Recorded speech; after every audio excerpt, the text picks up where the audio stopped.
The Stranger in the Rain. I am Nora. I worked at a small bakery, earning barely enough to survive. Every evening, an old woman sat outside in the cold. I started giving her warm bread because it felt like the right thing to do. I had no idea she held the key to my entire future. Welcome to Study English TV. Today's story is about a young woman named Nora.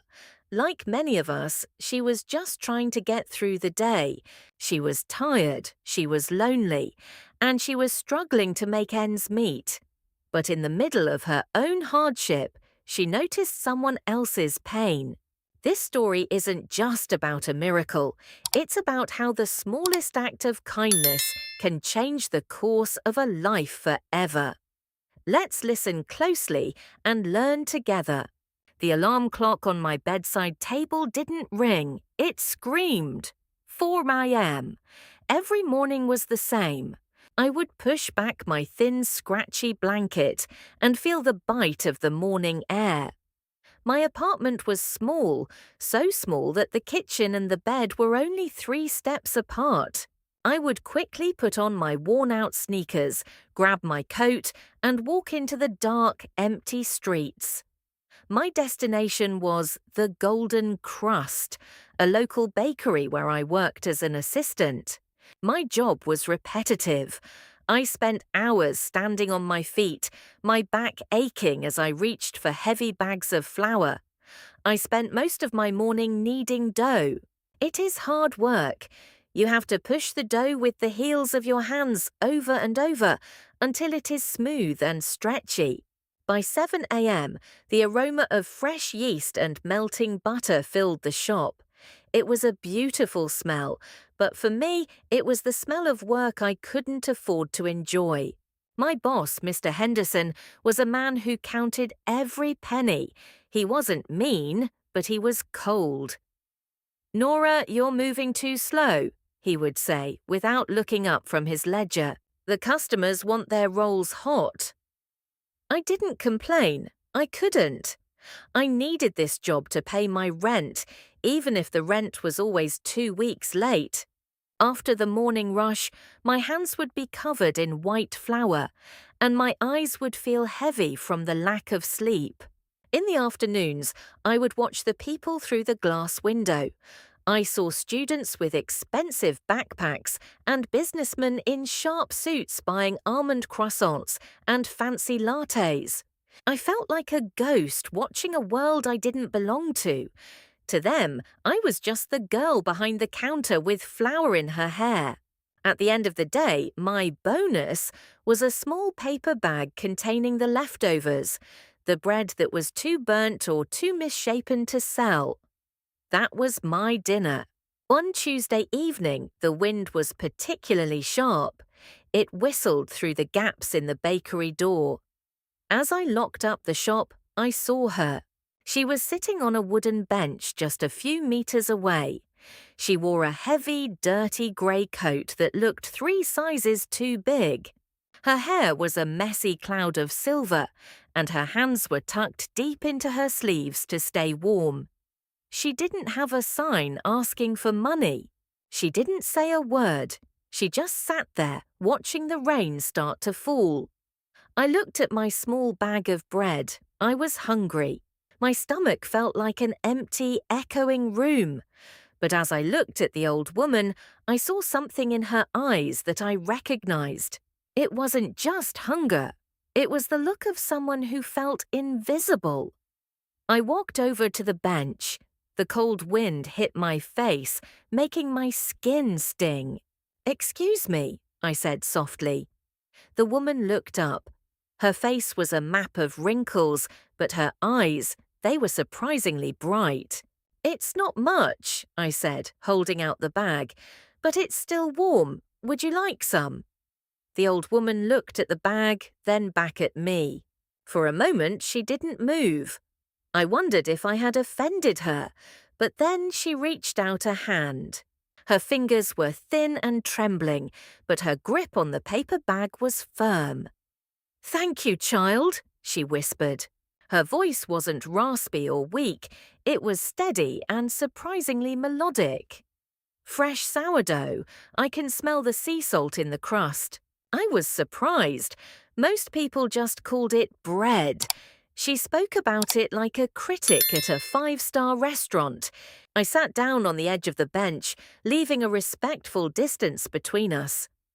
"I'm Nora," I said, trying to ignore the shivers running down my spine from the damp air. "I am Martha," she replied. She broke off a piece of the bread and chewed slowly, closing her eyes as if she were savoring a feast. "Tell me, Nora, why are you working in a bakery? Your eyes look like they want to be reading books, not counting coins." I laughed, though there wasn't much humor in it. "I want to study. I want to go to university for literature, but books don't pay the electricity bill. The bakery does." Martha nodded slowly.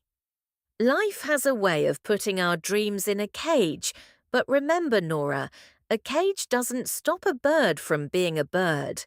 It only waits for the door to open." Over the next few weeks, this became our routine.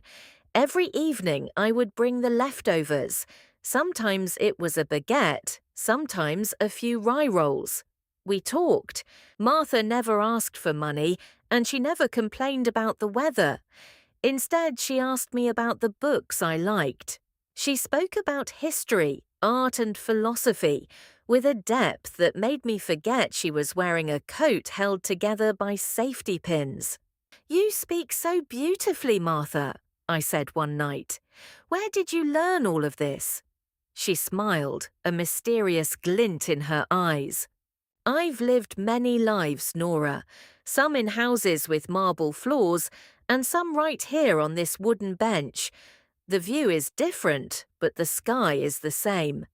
I started to look forward to those 20 minutes on the bench.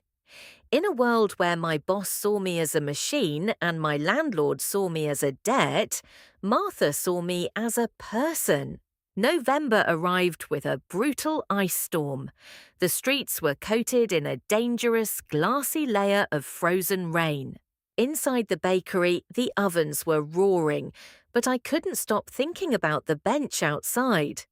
When my shift ended, I packed a large loaf of honey oat bread, the best one I had ever made. I wrapped it in extra parchment paper to keep the heat in.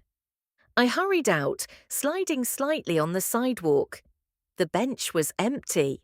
I stood there for a long time, the wind whipping my hair across my face. I looked at the bus stop, the nearby doorway, and the corner of the park. No grey coat, no silver hair. Maybe she found a shelter, I told myself, but a heavy knot of anxiety formed in my stomach. The next day, she wasn't there. Or the day after. A week passed. The bench sat lonely under the street lamp, covered in a thin layer of snow. I started asking the other shopkeepers nearby. "The old lady in the grey coat," the pharmacist shrugged. "Haven't seen her, probably moved on. They usually do when it gets this cold." But Martha wasn't usually. She was consistent. She was my friend. Every time I walked past that empty bench, I felt a sharp pang of guilt. Had I not given her enough? Had the cold finally taken her? I felt a deep, hollow silence in my life.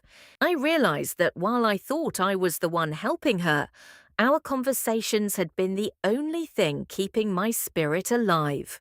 Without her, the bakery felt smaller, the flour felt heavier, and the future felt darker than ever before. Then the final blow came. On Friday evening, I arrived home to find a bright orange paper taped to my door. I had 3 days to pay my back rent, or I would be sitting on a bench of my own. I sat on the edge of my bed, the orange paper crumpled in my hand. The silence of the apartment felt heavy, like it was pressing against my chest. 3 days.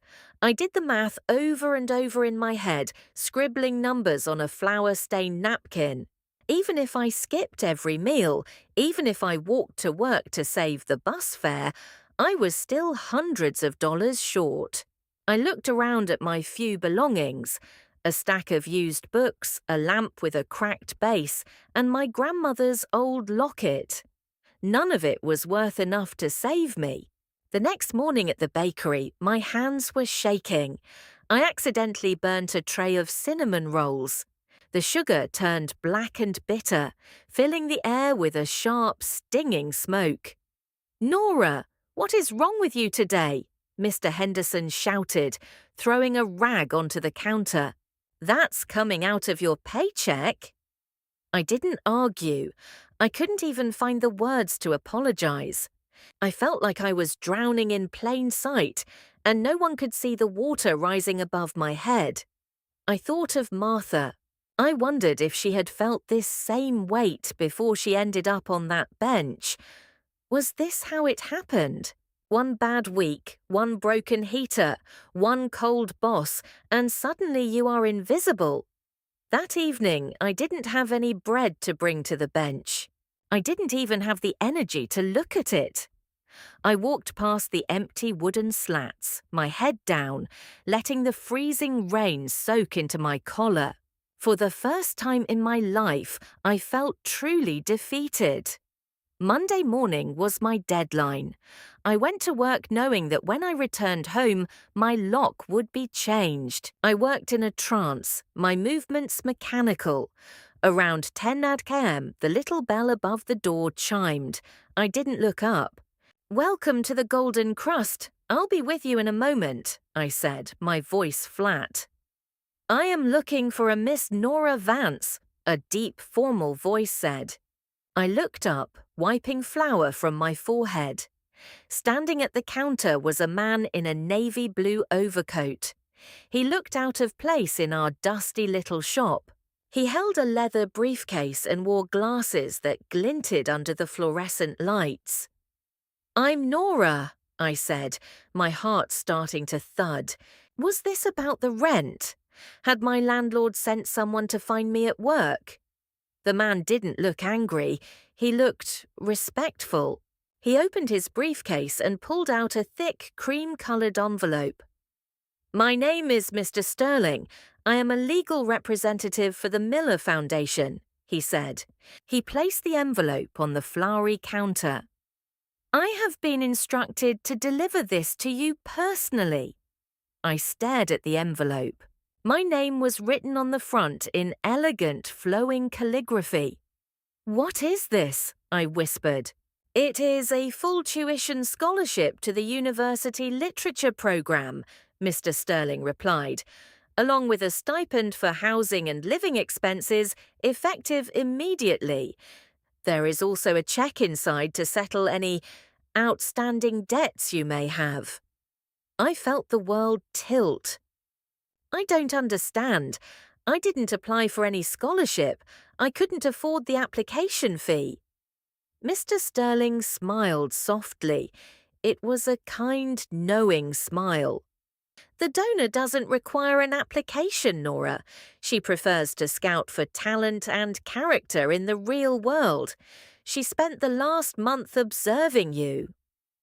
She told me that she hasn't met anyone with a better sense of crust or a kinder heart in 20 years. My breath caught in my throat.